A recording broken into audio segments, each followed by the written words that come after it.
Hi everyone, and welcome to this week's Wallsend history story.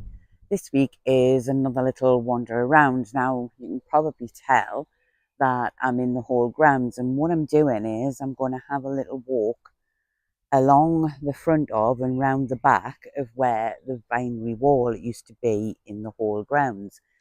Now, after the park had the modernisation back in, I think it was 2013, 2014, the old vinery wall did collapse, and then everything was sort of fenced off, and the fencing's never been taken down. So obviously behind it, it's all become a bit of a sort of return to nature. So what I'm doing is I'm going over here and I'm going to try and get the camera through there like that. So I don't know if you can see that or not, but that is the old entrance that would have gone into the greenhouses, and it's also the bit that I remember as a kid what everybody often said was the dragon's den, somewhere where the lions were kept, but it was just basically the entrance into the greenhouses, which would have been there a long time ago. Now it's all changed quite a lot, and as you can see, it is mostly just trees and brambles and a lot of nettles. There's always a lot of nettles, but you can't see the really old wall. The only part that you can see the wall is further down. You can see the wall a little bit here, but again, because of the fencing, it's quite hard for me to get it so that you can see it. So when I come up to there, can you see that bit of the old wall?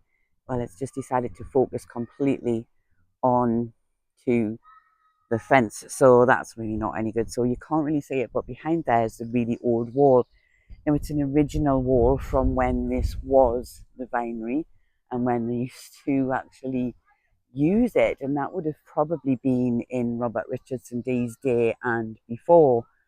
And the wall continued around here and down here, and you can see it a little bit more down here. So it all looks like this, but obviously between the layers of wall on the vinery part, there were the little ovens that kept it warm so that the plants would grow, because obviously we don't really have very good temperatures in the northeast, so they wouldn't have grown very well.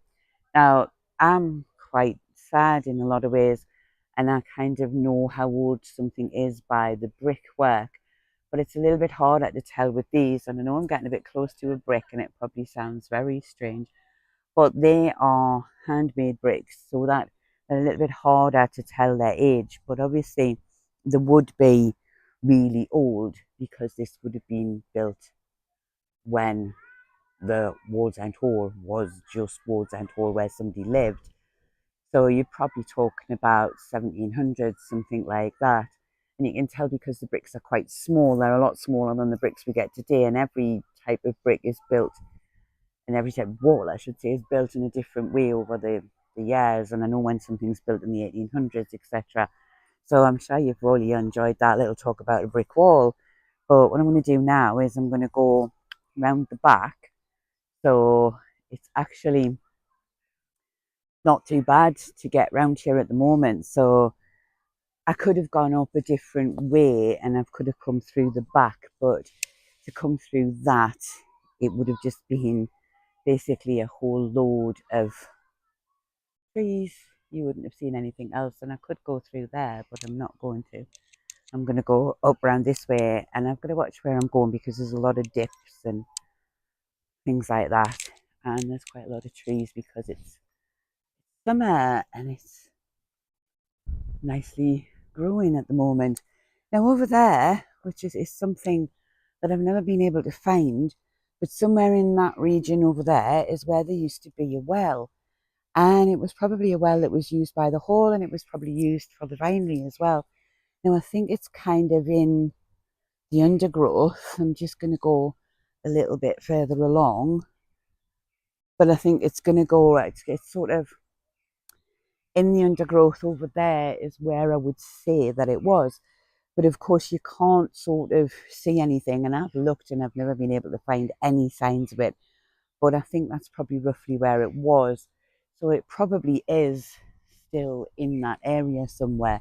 So now I'm going to go back where I was coming, and I'm going to go around the back of where the greenhouses used to be. Now it is kind of the same as what it is at the front, in the fact that it has all been fenced off and you can't really get in and see anything anymore.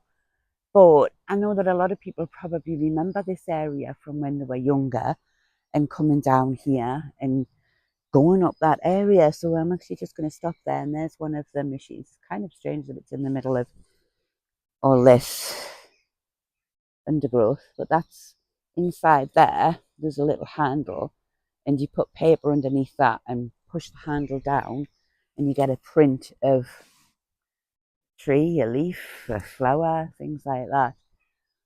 But that one's a bit hard to get to because it's in all that undergrowth and you can't really get to it. So we're just going to go along the back of here.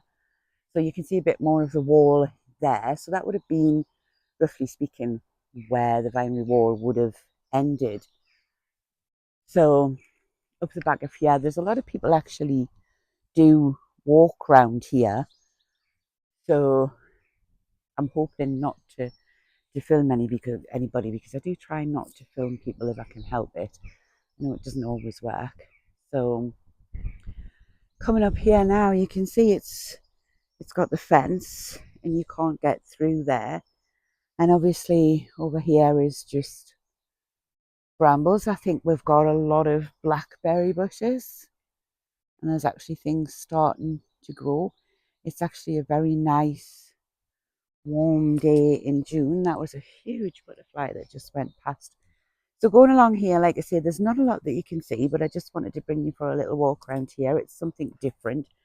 Well, I think it's something different.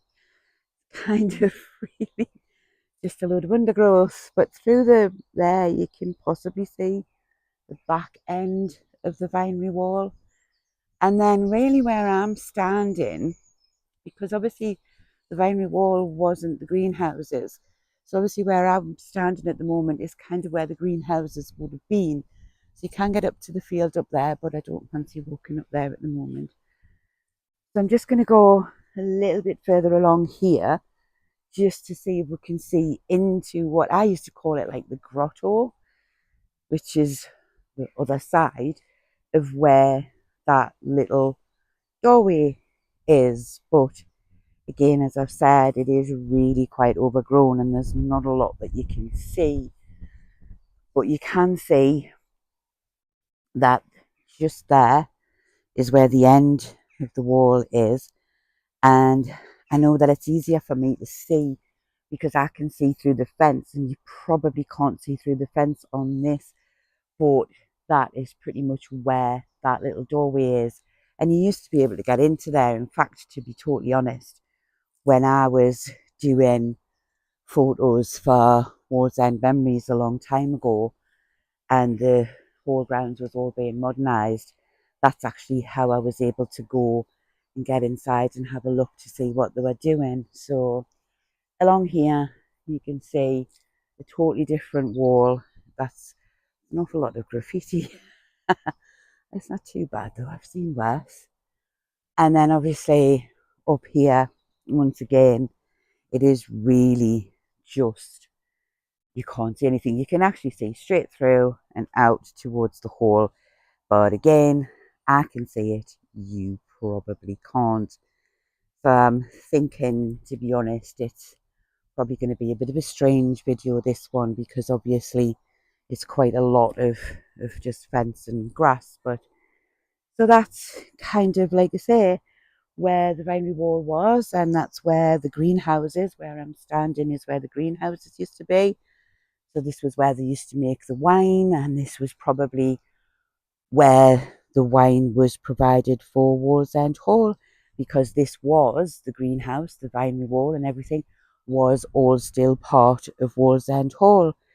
So you can see Wallsend Hall through there. So I hope that it's been a little bit more of an interesting video than I think. I mean, I know I'm waffling on, but there's not a lot to say, and that is a huge ramble from the blackberry bushes. And there's actually a sycamore tree, which is growing nicely. And I only know that that's a sycamore tree because I'm actually growing about 4 of them myself. So I know that's a sycamore tree. So anyway, I hope that you have found this short little strange little video interesting.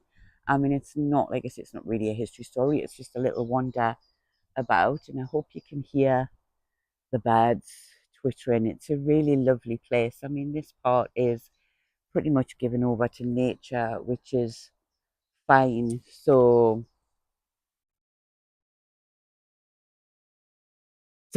it's basically just a little sort of place for the birds, the bees, the flowers, the butterflies and everything. Anyway, now I really am waffling. So anyway, I hope you have enjoyed this strange little video, and I do thank you all very much for watching, and I do hope to see you all again next week.